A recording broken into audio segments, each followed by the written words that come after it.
on that. Well, you should have a broader scope of vendors. You should have more. You should have more options.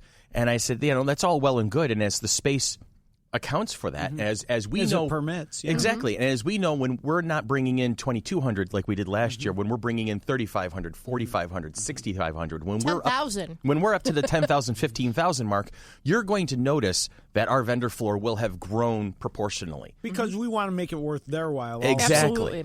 But the vendors are just as important. They're not a tool. They're not a resource. They are people, too, who are craftsmen and proprietors and business people, and they want to be successful. And they're spending their weekend to hopefully make some money and find new customers. So I want them to be as successful as the ticket holders are in finding the things they want. Susan and I bought a coffee table last year. You did. That was so awesome. A coffee table? Yeah. Was that the Batman one? No, we bought a little rat pack. Right. I remember that one. Didn't you get like a comic book decoupage? I got a decoupage garbage can with all something? the Harvey comic characters on it, Hot Stuff and Richie Rich and Casper and Wendy. So I got Harvey Comics garbage can. So people are going to be able to find a variety of things. And I bought a bunch of comics. There you go. I'm not surprised. Our comic book count is going to go up. We had 3 vendors last year. I think we have 5, maybe 6 this year. Excellent. Something like that. So we did, people said, hey, we didn't have enough variety in the comic books. Okay, cool. We're going to bring in more people now. And so we did that. But we don't want to bring in so many that it becomes saturated and watered down. Exactly. Yeah. And then these vendors, these exhibitors, find themselves having an issue because there's not enough people to drum up the business. It's a terrible thing to kind of screw them in that regard. Pardon me for saying it that way. So, again, like I said, why are we doing this? We're doing this because Rochester deserves it.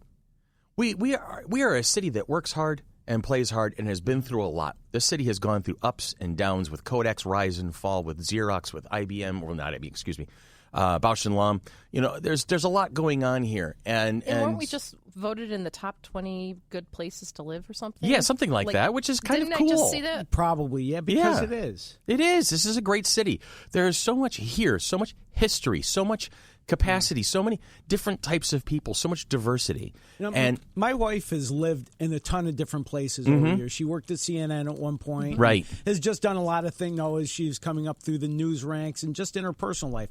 Has lived in New Mexico, New Orleans, Ohio, Atlanta. This is a well-traveled woman, is what you're saying. And she says Rochester's her favorite place she's ever lived. That's amazing. And now I'm 46. And I've lived in Rochester for 45 years and 2 months of that. For a brief period of time, I lived in Northern Virginia. I couldn't wait to get home. It was just one of those things. I could not wait to get home. And then we have, and like I said, we know how to play hard. We have the legendary Park Avenue Festival. We have the East End, and we have the Clothesline Arts Festival, the Lilac Festival, which is globally known. The Jazz Fest. The Jazz Fest and everything. The time is right for us to celebrate this as just as much as we celebrate the jazz and the flowers and the craftsmanship out there. So the time is right, and the city deserves it. I can't count how many people, when we were getting ready for the first FC3 last year, and we would go out and we would say, hey, yeah, we have the Flower City Comic Con. It's coming up in April of 2016, and we have this person coming and this person coming, and this is what we're going to offer. And I can't count how many people told me to my face, wow, we don't have anything like that in the city. With this, there's never anything, this is going to be great. We need something like that in the city. And that's very telling. Mm-hmm. This city deserves that. And because not only people made friends through this. It gives you the opportunity to meet more people that like the same stuff you do. And to find a new interest. We had somebody that became a Rock City roller derby. My favorite anecdote, and I know I've told that in a previous podcast, but I was at the comic book shop I go to all the time, Comic Etc., and these guys are awesome. I love those guys over there. And I'm sitting there chatting with Jamie Lowe's, who's behind the desk at the time. And this girl comes up to the counter, and she has her Rock City Roller Derby T-shirt. And I'm like, hey, you guys were at my show this year. That was great. Yeah, you guys had a lot of fun. She goes, yeah, I know. That's where I met them. Oh, that's cool. And then she proceeded to tell me how she became part of the Rock City Roller Derby because she was at Flower City Comic Con and met them there. And that's the validation for me. Because of it, I met you guys. Yep, exactly. You guys met me. Susan's now friends with Joe Jusko's wife. Oh, see, that's awesome. Marvel artist Joe Jusko. Now her and Susan are planning to go see Itzhak Perlman at the Eastman Theater. That's fantastic. Oh, that's funny. That is fantastic. So that's, are they going to make dinner plans know. the weekend of the convention when you're doing dinner with Dan and Fernando and Joe? No, Susan's not going to miss Dan and Fernando. Joe and either. was it Linda?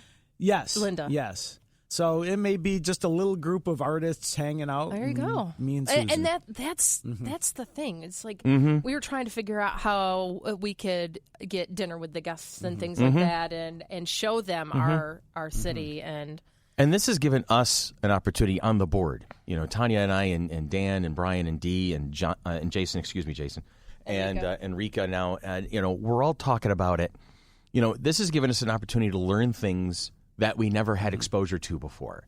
Meeting Judah Nevedomsky, who's been a big local artist. He's a curator of a small gallery, and he's brought all of this information and knowledge to me, and he tells me about all the little shows that are going on, which, they may not seem all that big a deal, but then you go to them and you meet these people and you meet these artists and you see what they're capable of, and the vibrancy of the local art scene matches, if not exceeds, the local music scene. And Rochester is known for its music.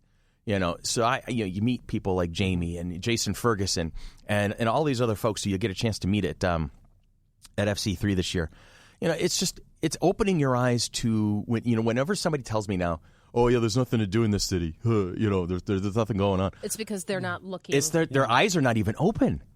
Your eyes are not even open because there's so much in this city. Isn't there a City magazine? City magazine, sure yeah. That says a lot of things that go around town. Mm-hmm. And they are very good at that too. So, like I said, the big question is, why are we doing this? I was taken to task on this. Why are you doing this? Why are you putting this show together? Because it's fun. Because there is so much out there that we can bring to this city and put on display so that everybody can partake and share in it. We want to throw one of the best parties this city has ever seen, and I think we're on the way to doing it. I really do. I feel really confident that we're on the way to doing that. So that's my preachy moment for the day. I don't even think it's like true preachy. Wow, I can get a good rant going on, I'm pretty sure. But so that's it. That was my message for the day. That's what I wanted to say, and I appreciate everybody listening. So I think what I'm going to do is I'm going to wrap this particular one up so that we can let that message stand for as it is. And I'm sorry if I got quiet just now. I was on my Facebook page and I just happened to see our guests Dan Perrin and Fernando Ruiz. I've seen some of their drawings and their art that they've done at right now. C2E2. That's what I Is it like R2D2? Yeah, No. It's the big con in Chicago. I saw Jason David Frank and a Stan Lee together video today. Oh, that's awesome. And I'm just like, I just caught one of the commissions Dan did at C2E2 of Batgirl and one of Chameleon Boy, a Legion of Superheroes. Oh, wow. Superhero. Classic. It made me smile. So that's I'm good looking stuff. forward to seeing those guys. And thank you for allowing me to be part of this. Oh, I'm telling you, it was natural, forever man. and ever. Absolutely natural to have you on board with us. It's because it fits. Yay. You match us pretty well, man. He is part of our tribe. We'll welcome him in. Seriously. We are not going to vote you out. And I think what's most important, Billy, is you put up with us, too. Well, here's the thing. Coming in early. Yeah. Here's the thing you like least about me, Chris. Yeah.